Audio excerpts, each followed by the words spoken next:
I don't know about you, but I have thoroughly enjoyed having our announcements done in costume, and I'm thinking about just keeping it going. What do y'all think? It's just so much fun, so much fun. This is going to be an exciting week. Tomorrow is our trunk or treat. This is always a big night for us. We'll have over 1,000 people from our community that'll come and be on our campus, and we're just loving on them and being generous. And I will encourage those of you that'll be here that are serving, be open to the leading of the Holy Spirit for the conversations that He would want you to have with our neighbors as they come, and we're just here with them for a couple of hours. It's going to be a really great night. And then I want to ask you to be in prayer this week. We have a guest that's coming in to help us with some school assemblies.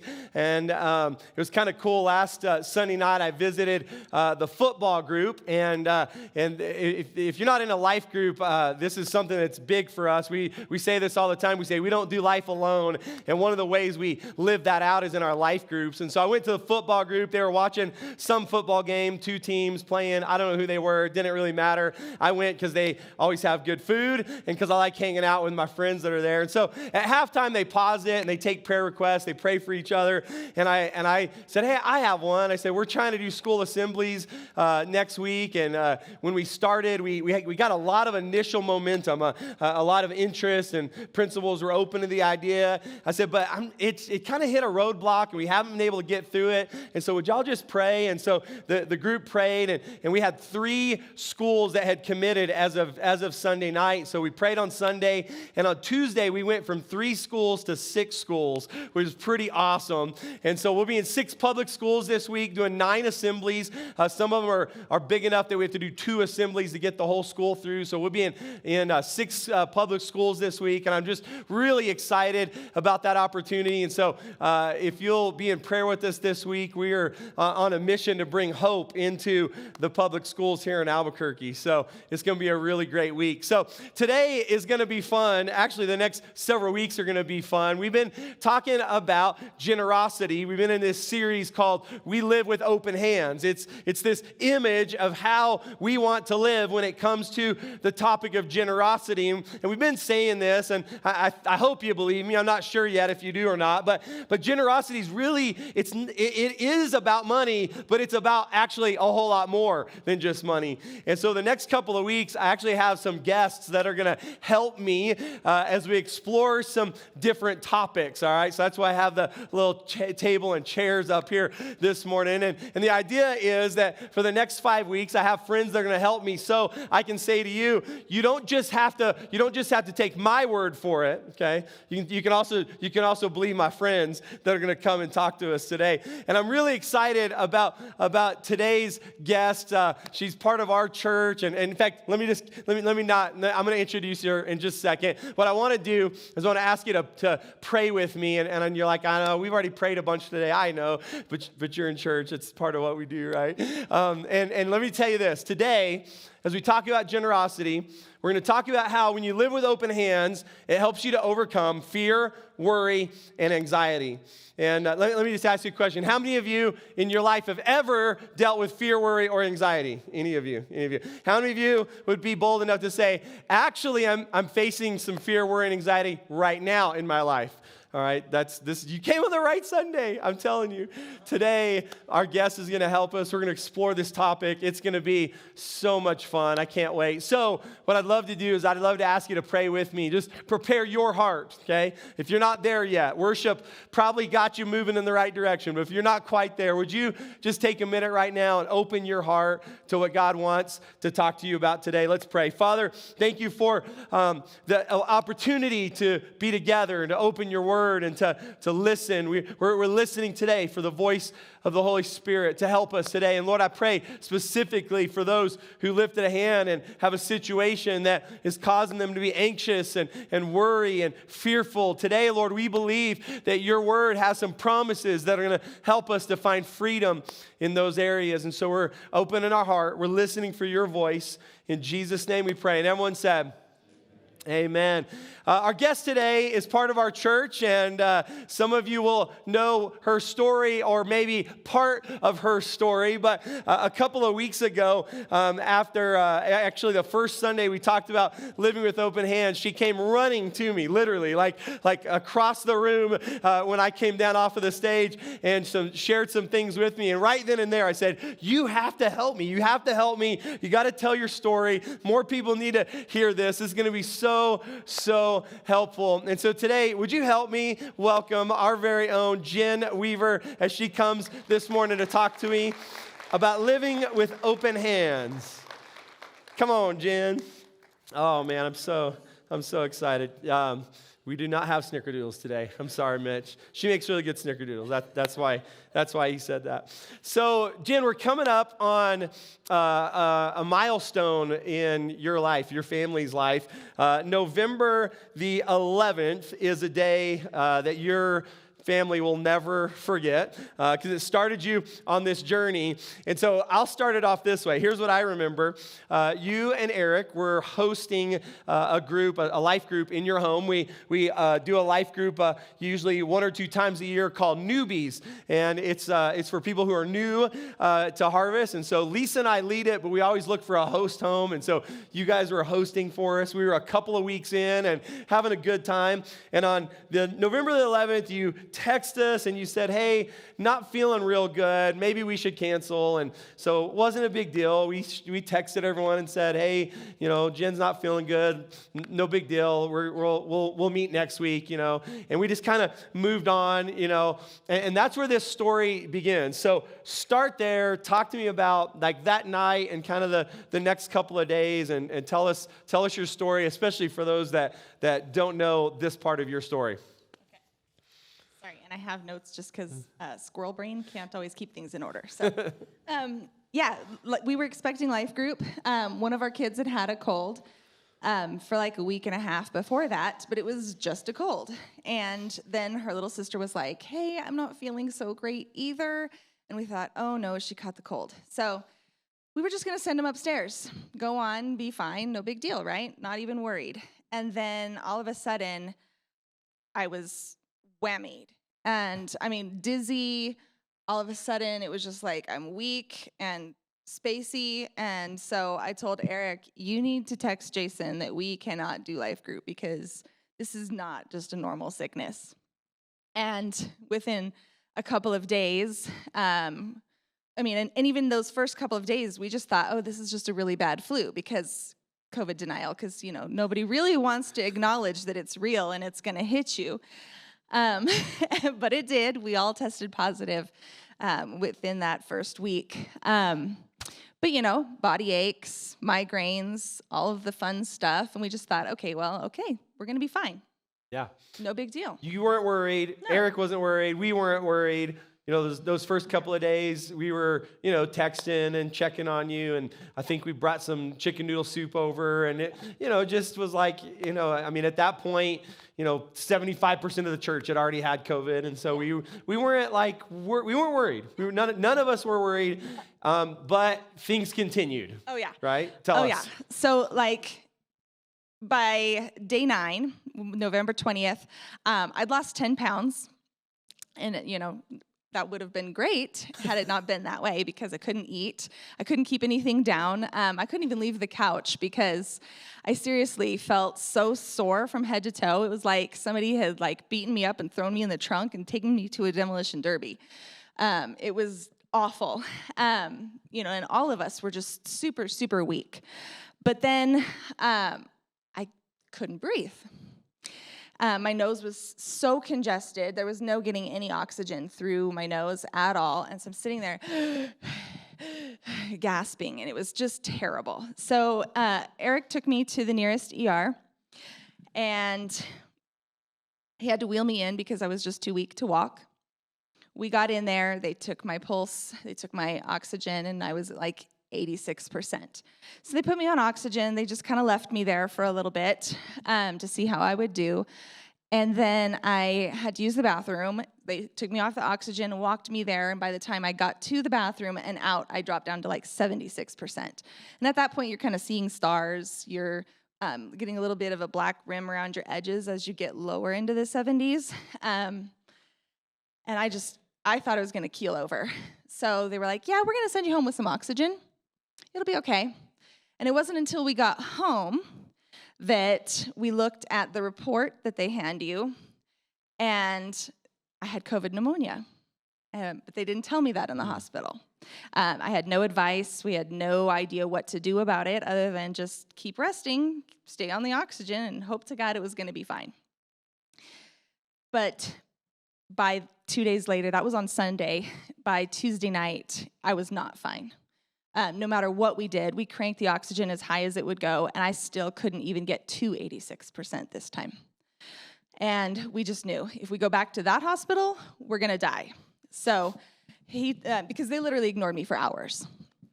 So we told the kids, can you please pack me a bag? I was listing off stuff.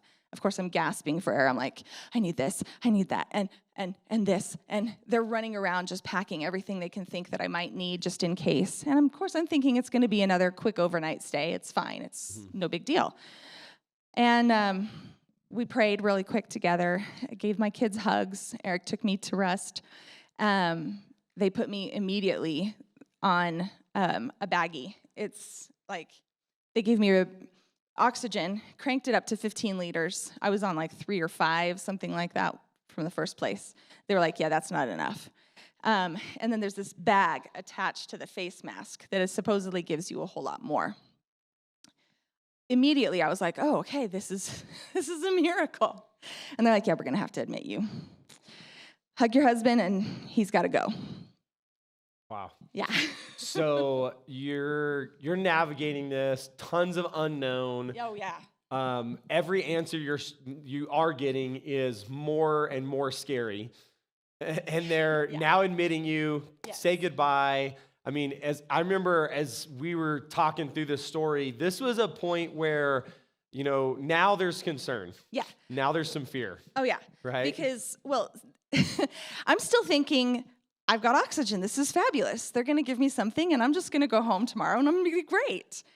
And then the doctor looks at me, and he goes, so I'm going to do my best to make sure you get through the night, but with COVID, there's no promises.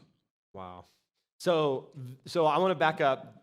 A few Sundays ago, you come running across to me, and I remember because I'm standing over here, I was talking to someone, but I saw you just like literally running across. I'm like, Jen, this is urgent. So I finish, and I look at you, I'm like, Jen, everything okay?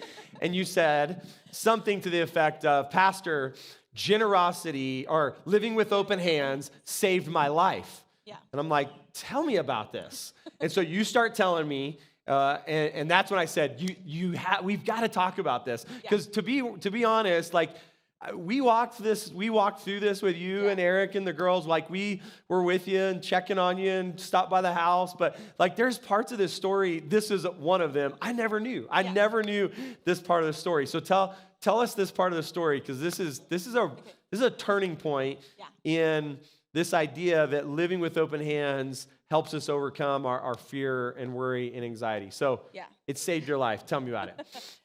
Well, I mean, I am that girl who has struggled with fear. I mean, Eric teases me because I would be like, I think I was 25 or 26, and I would still skip that like 2-foot perimeter around the bed and like leap into bed because something's gonna get me.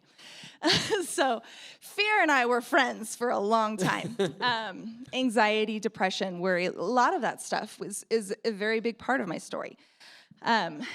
So laying there in the hospital with these words in my head, it's sitting there, and all of a sudden it becomes like really, really real for the first time, because I'm thinking, I'm going to be fine. This is fine.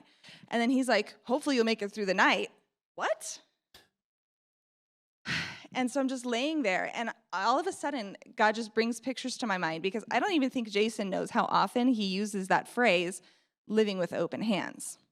And if you've been here for any length of time, you've probably heard it, and maybe you've noticed. But it is just something you weave into lots of different messages. And so we had just covered all in the year before. And, Eric and I started really contemplating that idea, but I'm just laying there in the hospital, and God is just talking to me as I'm praying. And I'm like, Lord, I have to give this to you, because if I don't give this to you, then I'm holding on to myself too tight. And he's like, open your hands. By yourself. Okay. In a hospital room. Yes. With a mask on. Exactly. And I've had conversations with God all of my life, like, Lord, I want to live to be an old lady. I only get to do this once on this planet. So please let me get the most out of it. And so right then he's just like, you have to trust me. If I call you home, that's my call. I am enough. I will be enough for your family. I will be enough for your husband. I will be enough for your kids, and I will be enough for you. And I just did. I remember laying there, closing my eyes. Okay, Lord. And I just pried my hands open, and I just laid there, literally opening my hands and just surrendering myself and surrendering my heart and surrendering my life in a way that, as a lifelong Christian, I had still never fully done. Wow. Let me ask you a question. We scripted this, so we had a kind of a roadmap, but this isn't on the script. I'm curious, as you laid there and you prayed that prayer of surrender, what was the hardest thing for you to really give up in that moment? Was there a part, was there something that was harder than the other things to really surrender to the Lord that night? Just honestly, just life itself, because that has always been one of those fears. You have kids and you worry, who's going to raise my kids if something happens to me? Yeah. And, in a perfect world, everything will work out and be beautiful, but you still have that fear in the back of your head. And that was definitely just literally my whole life was right there. Yep. And having to open up and be like, okay, I really do trust that if this is it, but you got it. Yeah. I think we have a few pictures from these couple of days in the hospital. I think, is that right? Yeah. So show a few and tell us. Well, yeah. That's you? Yeah, that's me. That's when I got there. That's probably the scariest, worst picture I have. So if that one's bothering you, it'll disappear in a minute. So, yeah, but obviously you can tell that's not how I like to look. So, yeah, and I spent the next several days in the ER because they had to wait for a room to open up. And I was just praying, God, please let a room open up because somebody gets to go home and not home. That would be really amazing. And they put me on all kinds of medications, things I'd heard scary stuff about. And so it was just like every little thing was more opportunities for fear to take a root, We're going to put you on this and hopefully it'll work. Wait, but that medication there killed somebody I know. So, and God, every time, just trust me. Just trust me. I got this. Open your hands. Open your hands. And so then they finally put me in a room upstairs and I was completely isolated, like completely. Everything took forever. I just eating lunch would take an hour and a half to do because I'd have to take a bite, chew it, breathe, and then pull my mask away, take another bite, breathe. It was terrible. It took forever. I couldn't get up to use the bathroom because every time I would move, my saturation would tank. My heart would start racing. The monitors would start screaming. People would run in and be like, "Are you okay? Are you okay?" Yeah, I'm fine. I just can't breathe. Yeah, it was wild, and I tried to keep a good attitude. That's just my natural default setting. But yeah, they finally were like, yeah, okay.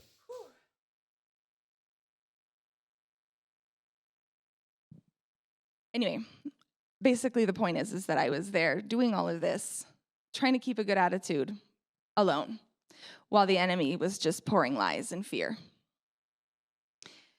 And eventually they had to put me on a catheter because I couldn't even get out of bed anymore to use the bathroom.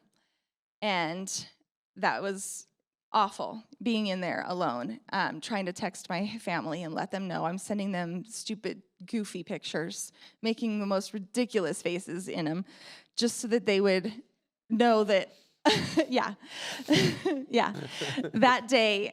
So, yeah, I had been there for about a week alone, and the nurses came rushing in. because I crashed. Nothing was getting me. Every day they had been cranking my oxygen. I couldn't get enough in my system. So they put me on this BiPAP machine. And it's that horrible, huge picture with this horrible, huge headgear. And it was terrifying. If you have claustrophobia at all, good luck, because they have to humidify the air, because everything in here was just so crusty that I couldn't get any oxygen through the mucus. It was disgusting. And my head is being pinched. I didn't wear my contacts because I didn't know if I could get them in or out or not. So I'm sitting with my glasses, and like one of my biggest fears is not being able to see. So I'm figuring out how to finagle my glasses while trying to wear this thing. And so it's like bruising my nose and like the hot air blowing in on you, and I'm clawing at my face, and I'm desperate with fear and anxiety. And the nurses are coming in. They're putting fans on either side of my bed just to cool me off so that I could stay in the mask and not like flip out. And then I send those pictures to my family of the headgear with me grinning, because I can't let my family see that I am terrified at this point. Mm-hmm. I couldn't eat or drink. I was in that thing for 40 hours, just laying there. The only thing I could do was listen to worship music, read my Bible, because TV was just a whole other source of stimuli that I just couldn't do. At that point, you've been alone, other than doctors and nurses, for several days. Yeah. And I think that was the day that your family tried to pull something off. Yes. Right? Yeah, they knew. I think they saw through my ruse with my funny pictures. They came, and I told them, I'm like, I can see the parking lot. But so I'm telling you I'm giving them directions on where I can see. No, you turned the wrong direction. Turn around. Yes, now I can see you. And so they're waving at me from the parking lot. So this is your view from your room? That was my view. And then the next day they came and did it again and brought a big old huge sign. We found out from the nurses that they could drop me off a bag of goodies. So, and that they would deliver it to me. So one of the days Eric brought me a big old coffee, which of course sent my tachycardia through the roof, and we learned I can't have coffee, which if you know me, that's really, really bad if I can't have coffee. It's a thought that counts, Eric. Yes. Good job. But the kids made me notes, and they colored me things to put up on the walls, and I'm just sitting there like, ugly crying all by myself, and the nurses come in again to check on me, and they're like, honey, are you okay? Yes, my family just really loves me. But it was exactly what I needed. And God was there for me the whole time. You know, there was a couple of days there before they came to see me that the isolation was getting to me. And like, I just was praying. And immediately I opened my eyes and I looked out my window. And there's 4 hot air balloons just going right up outside of my window. And like, I'm obsessed with hot air balloons. I just love them. I love October in Albuquerque. It's the most beautiful thing to me. And so it was just like a personal gift from God right then in that moment. Like, I see you. I'm there for you. Just keep opening your hands. I'm here. Awesome. So November 28th is a Sunday. Yes. And I remember we were trying to figure out how to stay connected to you as well as your church family, your family and your church family. We were all trying to kind of figure that out. And so you guys actually reminded me. So we went back and we found the clip. Tyler found the clip from Sunday the 28th. We, for those that were here, we took communion that day. But in fact, let's watch this clip real quick because I actually mentioned you in this clip. So do we have that? And I know that our online audience. And I know that our online audience has already been welcomed. I want to welcome as you as well. And I'm going to tell our online audience, this is your warning that we're going to be doing communion at the end of service. And so if you're here, you don't have to worry about this. We're ready for you. But if you're watching online, you might need to run to your kitchen and find something liquid and something solid to do communion with there as you're watching with us. So I can't wait to talk to Jen later and see what she does communion with us today. She's watching online. So what did you do communion with in the hospital with us on November 28th? What did you use? I had orange juice, and I think it was pancakes. That is awesome. Best communion ever. I remember later that day or later that week, you messaged us and you said, "Hey, I was watching. I took communion with you from the hospital room, and it was crazy just for me." How connected that made Lisa and I feel to you and your family, and so I can only imagine you in the hospital room, worshiping along with us through your mask, and then grabbing orange juice and pancakes and applying the power of the blood there in your hospital room. Well, and that day was a miracle. Yeah, tell us about it. Because there was a breakthrough that day. Yeah, huge breakthrough. So I'm sitting there in that giant fancy headgear. And I had been for 40 hours. And I'm like, come on, Jesus. Like, I had been able to figure out how to eat finally. But the lady, and the nurses came into my room, and the respiratory specialist, she just leans over my bed, and she looks at me, and she's like, honey, you're not doing so good. And if you don't get any better, we're going to have to look at the ICU, because this isn't working. And I just stopped, and I just looked at her, and I just, right then and there, a thought hit me, I just need to blow my nose. Which, for 2 weeks, I had not been able to do successfully because it was just too much congestion. But that 40 hours of humidity in that mask, it did the trick. Because after begging and begging, just let me take it off, please. I took it off, and I was able to blow my nose, and I got out all of the stuff. You have a picture of that? I'm teasing. No. I'm sparing you the nasty. But I could breathe, and I was just like, I wanted to cry, because being able to breathe through your nose is such a thing we take for granted. It's breathing. We just do it. And I hadn't been able to. And so the staff was just staring at the monitors. And I just remember watching their eyes get really big, and the eyebrows are climbing up here, because she's just watching me stabilize for the first time. I'm not getting worse. And then that's when they brought me the breakfast. And that's when I had, because I'd been watching a service and I hadn't reached the point. I paused it literally right then so that she could come in and tell me this stuff. I blow my nose. She leaves the room. I press play on the church service, finish watching it all, take communion while I'm eating there for the first time in 40 hours. And she comes in a little bit later with this big fat cannula. It's called a high flow. And so they put me back on that. My nose, all of it is black and blue, and I looked like a preteen because I was so broke out from it. But like, you can just see, I'm tired, but I am so happy. Yeah. That is awesome. Yeah, I got to brush my teeth afterwards, and that was like the best thing ever. Don't take brushing your teeth for granted, y'all. And meanwhile, your family they're juggling their schedules, and they're trying to keep things together, and they're doing all their stuff, right? Oh yeah, my kids all learned how to do laundry while I was in the hospital. That's awesome. Yeah, they were helping Eric out. They were sanitizing the house and figuring out how to wash the sheets and the towels, and how do we sanitize the couches because we'd all had COVID and they wanted to get it out of the house. So they're getting better at the same time. Thank God for all of y'all who participate in the meal train, because you took care of my family when I was not able to, and I will never have enough words to say thank you for that. That's awesome. So December 7th is another big date in your story. So tell us what happens December 7th. Well, a couple of days before that, they finally were just stunned. They're just like, we don't know what's going on here. And I'm like, I'm telling you, I serve a God who loves me. I'm a miracle because he loves me. And he loves you too. Like, taking care of every opportunity to say those words because they were so true. And so finally they put me on the Salter cannula, which is this itty bitty little, but it's still bigger than a normal one, which you can tell I'm super excited about that one.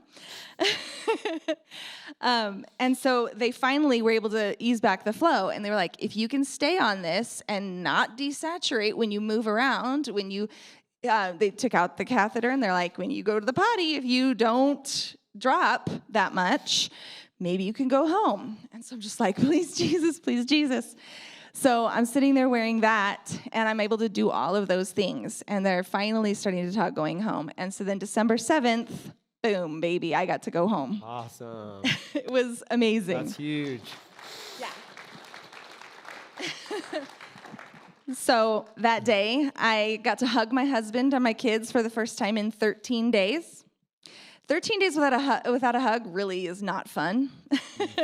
I got to take a shower, but I had to climb the stairs to do that, which was ridiculous because I'd lost 26 pounds. Wow. Having not walked at all in 13 days. I was super wobbly. It was loads of fun. But my amazing husband got my hair clean for me because I couldn't even lift my arms over my head. I was just too weak. I really could not do anything by myself. I would walk like 10 feet and just have to stop and breathe. And then another 10 feet and stop and breathe. And just another 10 feet, every so often. Because if I didn't, then again, stars, dots, black shadows, wobbly, dizzy.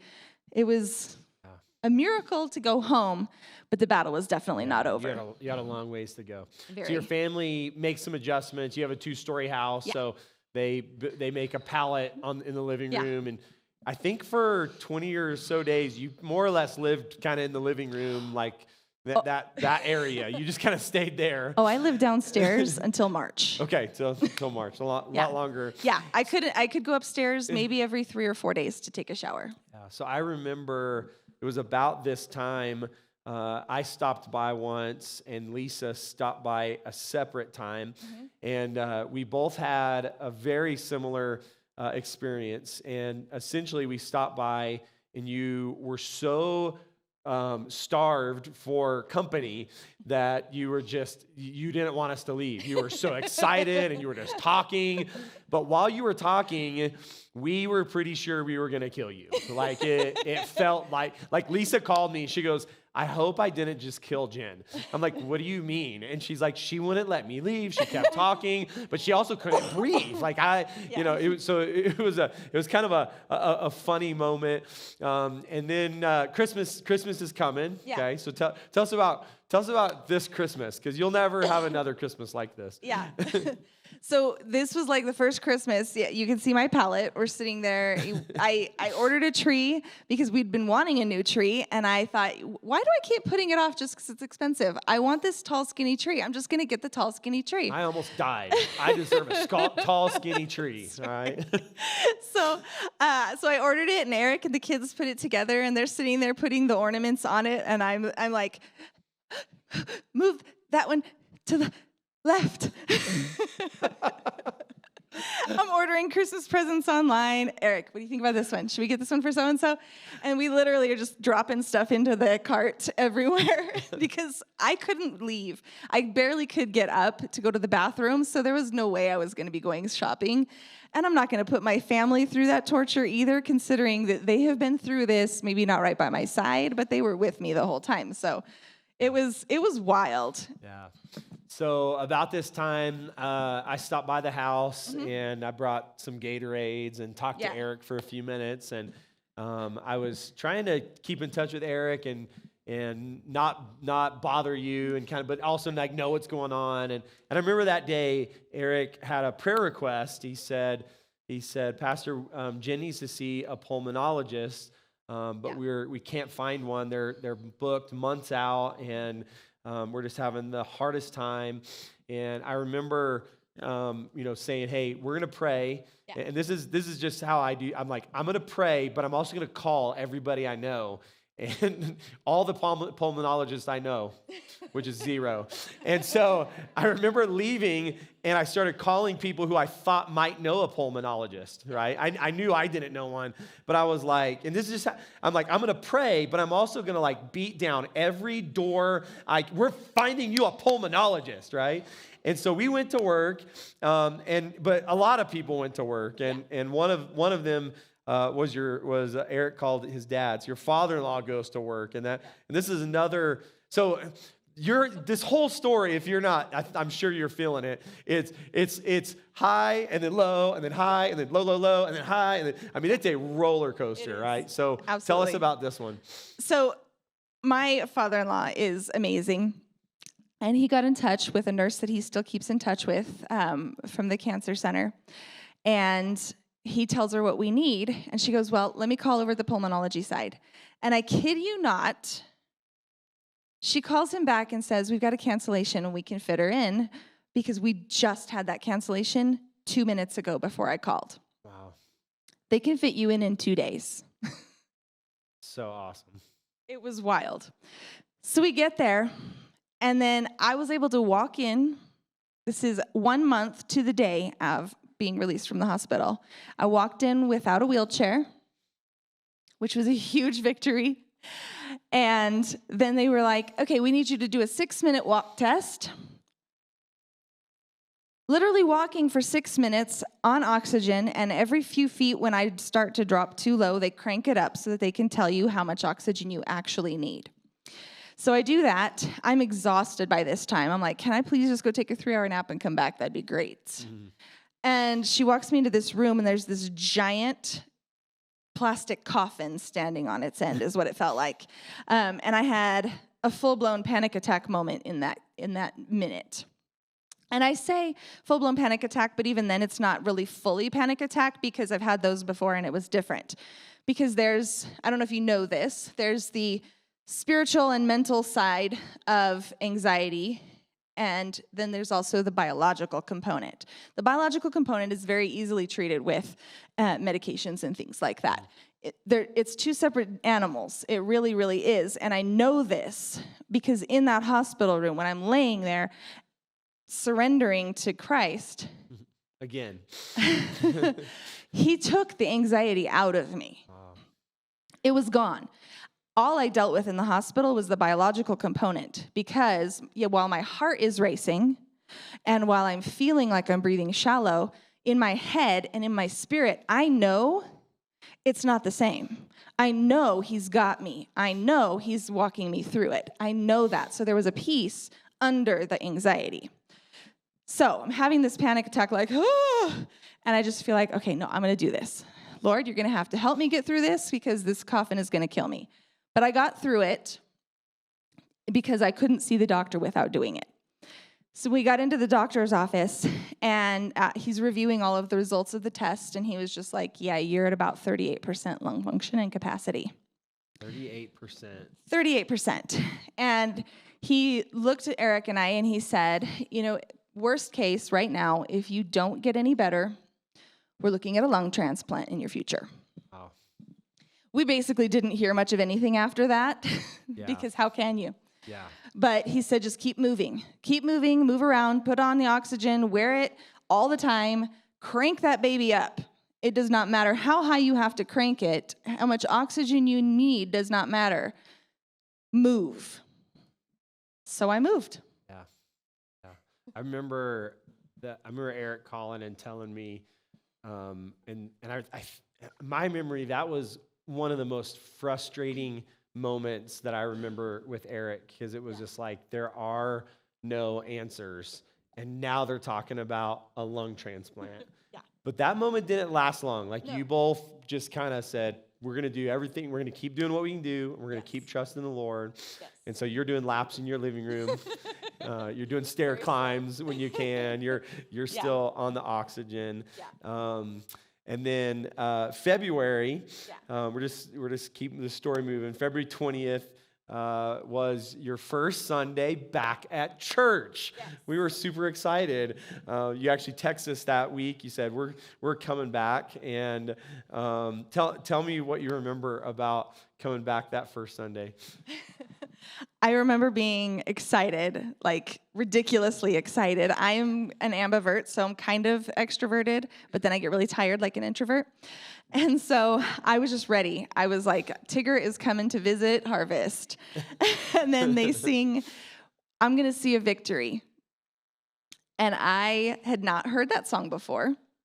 And so we're singing, we're just singing it. And I'm like, I am all in with this right now. Every word to that song was just, I'm going to sing it. And I'm sitting there like. And you said oxygen. Oh, yeah. Right, you had a tank. I'm gasping at this point. Yeah. When I talk, I can get like 10 words out, and I'm, here's some more words. Here's some more words. It was, I don't know, some of you probably remember that. I remember people coming during huggy time, and they're like, Huggy time. I don't know what else to call it. I call it huggy time. We Sorry. don't call it that. I love hugs. Just so you know. So, yeah. Enjoy Greeting huggy time. But people are coming up to me and they're like, I don't know if I can hug you. And I'm like, give me a hug. I went 13 days without a hug. Give me a hug, please. That's awesome. So, Jen, I have to ask you, at that point, if anybody had an excuse not to come back to church, it was y'all. Like no one would have second guessed at all. No one was, we weren't calling like, hey, when are you guys coming back? So I just have to ask. I mean, that was an effort. I mean, that was a lot of work. I remember later that day, you were like exhausted. You took a big nap. I mean, it was a lot of work. Why'd you decide to come back at that point? Well, like I said, I need people. So there was that. And there is absolutely no replacement for in-person worship. There is something beautiful hearing voices, seeing people raising their hands in surrender, seeing people engaging with each other and with the Lord. That is the biggest blessing ever. And you cannot replace that from behind a screen. You just can't. We can try, and I did try, and it's better than nothing, but it was not enough. Yeah, absolutely. I needed community. Yeah. And we needed to prove, because anxiety still tries to creep in, even though you've been healed of it. It still tries to creep in and eat your lunch every so often. And so we just knew we're going to step out in faith. We're going to go. We're not going to be afraid of people. Just because I had COVID does not mean I'm going to, catch it again. And even if I do catch it again, he got me through once. He's going to get me through again, and however many times until it's his decision to take me home. Yeah. So we walked out in faith. And I think when you came back, we were talking about we don't do life alone. Yes. And so you came back as we're talking about our value of community. And I know that that community meant a lot to you and Eric and your family. Talk to me about, I guess specifically because we're at Harvest this morning. Talking about how did Harvest help you, through this time in your life? And I should probably ask Eric that, but you're up here, so talk to us about it. Well, like I said before, y'all took care of my family when I could not, and that was huge. But that was 2 weeks, and normally that's about how long a meal train can sustain. It's pretty much standard everywhere, and so that was coming to a close, and I was nowhere near ready to cook. I think I tried to chop about 2 weeks after. I tried to chop vegetables, and it was just like, wham. All right, nope, I'm out. I can't do it. And they're back at school. They're back at work. They're doing the things. Yeah. It's basketball season. They couldn't do it all. So we're ordering stuff, and meal gift cards just start showing up. And then Kendra restarted the meal train for us. And so more of y'all brought food. And then I had people from Eric's work came, and they brought food, or they brought meal gift cards. And let me just tell y'all, if you're on the fence because you don't want to do meal train because you don't cook, restaurant gift cards or Grubhub gift cards or whatever are the best thing ever, because when you are exhausted and you just want to have a choice. I love the prepared meals are just a huge blessing, especially if you can come back and eat leftovers later. But every now and then, having the ability to choose what you eat when you don't have much of a choice in anything else is a blessing. So call Kendra and get on the meal train, please. Just plugging the ministry for y'all. Just do it. Just do it, because it was everything to us. And then, and we had other people, I had other friends, I got texts while I was in the hospital of people who had come, and they're like, I'm in the parking lot and I'm praying right now. They didn't know which room I was in, but it was just like knowing they were there was a huge blessing. Awesome. So all of that. And then authors in the Christian fiction community actually came together, and they pooled a bunch of donations, and they covered a huge chunk of some of my medical bills. And it was just stuff like that. I had a few people who were making hats for me because with COVID, your hair falls out. And mine was coming out fast from like February until like April. It was just coming out in wads. And I was like super bald right around here on my hairline. So it's coming in now, but for a few months there, I was wearing hats. And so people were sewing hats and bringing them to me, and it was amazing. So community was everything. That's so awesome. So the pulmonologist says 38% lung capacity. Yeah. We don't know if you'll get better. We might start thinking about lung transplant. You go to work, pray. We're moving along. You just had a follow-up, just like real recently. Yeah. So, I mean, obviously you're doing better because you're sitting here. But tell us what the doctor said just most recently. Well, so I'll go back. I had a follow-up in April, and I had been in rehab for a month. And so at that point, he said I was at 70%, which was a miracle. And then between April and October, he didn't want to see me again, so I knew I had a lot of hard work to do. So I finished out rehab several days a week, just basically working out, lots and lots of cardio, some weight and strength training and stuff like that too. Finished all of that, continued to go to the gym, which for the first time in my life, I'm actually willingly going to the gym, so there is a side benefit there. And then in October, he looks at me and he goes, "You are this close to back to normal." Wow. So I'm almost there. The day I finished rehab, Dr. Ramo actually asked me if he could video record my testimony of how I had improved in rehab, because the first day of rehab, I could walk for 1 minute on the treadmill before desaturating. I went 2 minutes on the elliptical.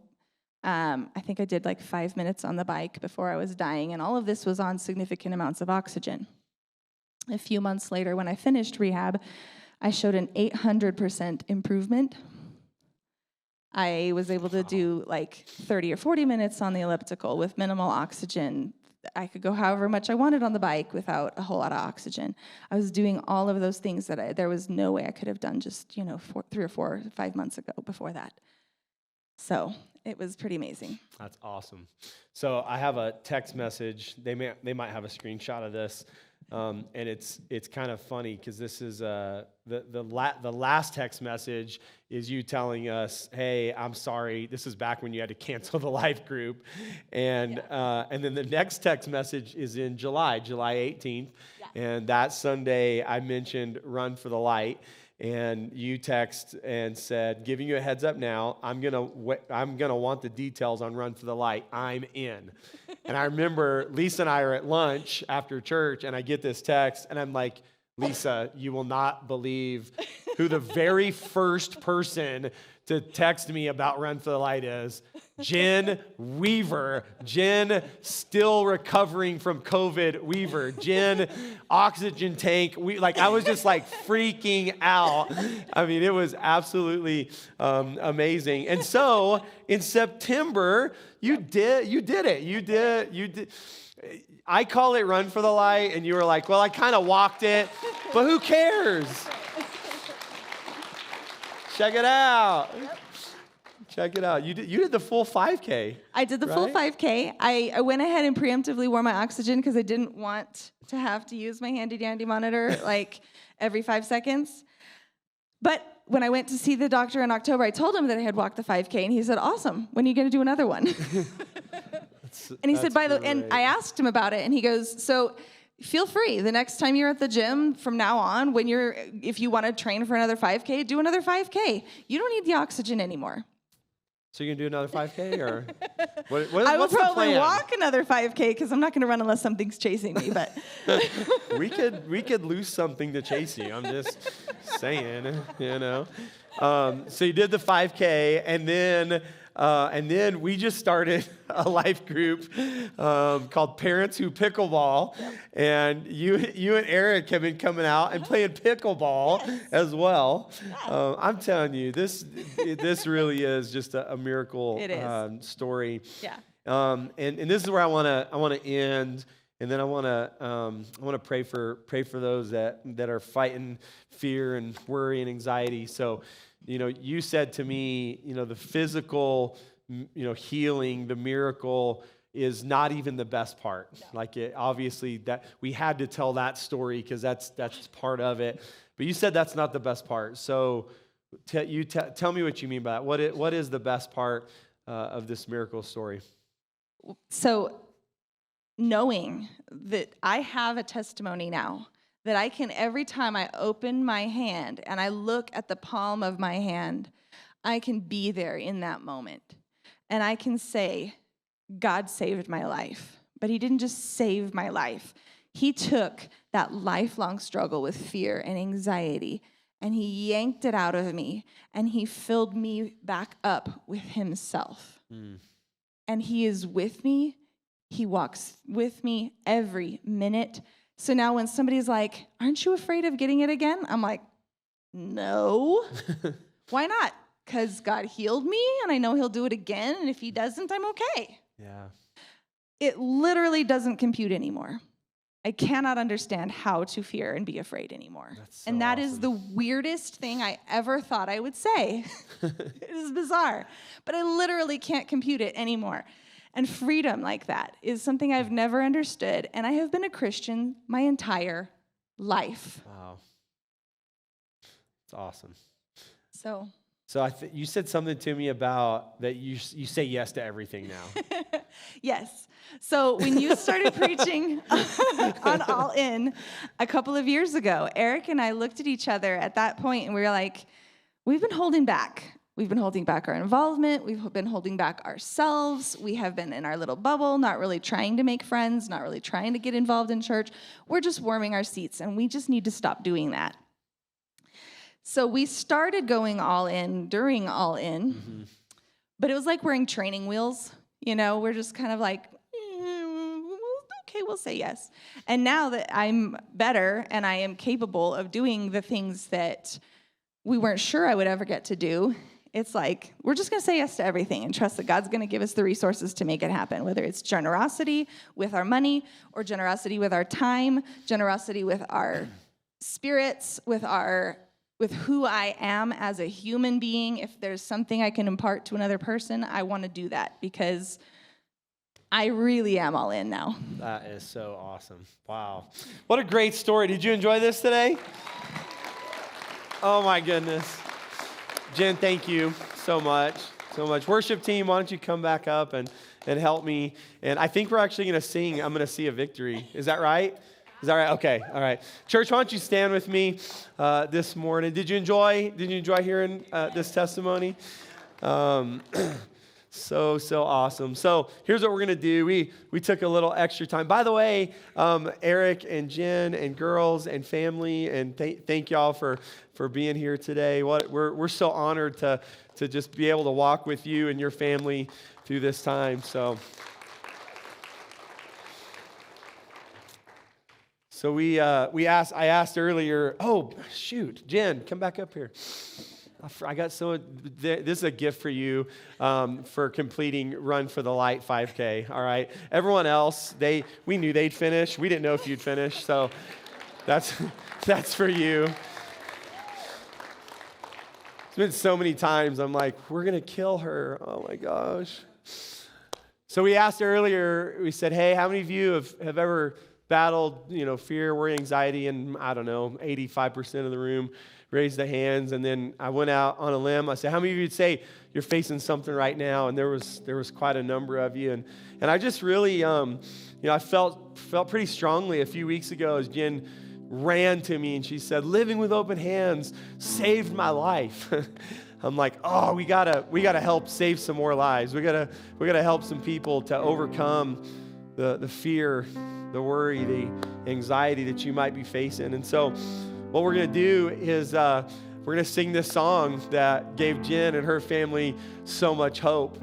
And what I do know is it's hard in the moment when you're facing that thing that's up against you. It's hard to see beyond it and to say, you know what, I'm in the middle, but I'm going to see a victory. God is he's going to come through. He's going to do it. But I will say this, I think one of the easiest places to do that is in church. I think one of the easiest places to do that is surrounded by friends who have a similar faith, with a worship team that's ready to lead you to that place, with a pastor who's ready to believe with you and pray with you. And so what I'd like to do is, while we sing this song, if you are willing, if you want to battle that fear, that anxiety, that worry today, as we sing this, would you step out from where you are and meet me here at the altar? Because here's I'm going to tie two of our values together, okay? We live with open hands, and we don't do life alone. You know, one of the scariest places to be is alone, right? One of the most anxious places to be is alone. One of the most worrisome places to be is alone. And so today we're saying to you, you are not in this alone. We're gonna do this together, and we're gonna sing this song. We're gonna declare victory, and then I'm gonna pray over you, and then you can go to lunch or whatever. Go run a 5K or whatever you want to do today. So worship team, would you lead us this morning? And if you are ready to overcome your fear, worry, and anxiety, just come meet me down here, and we're gonna begin to pray.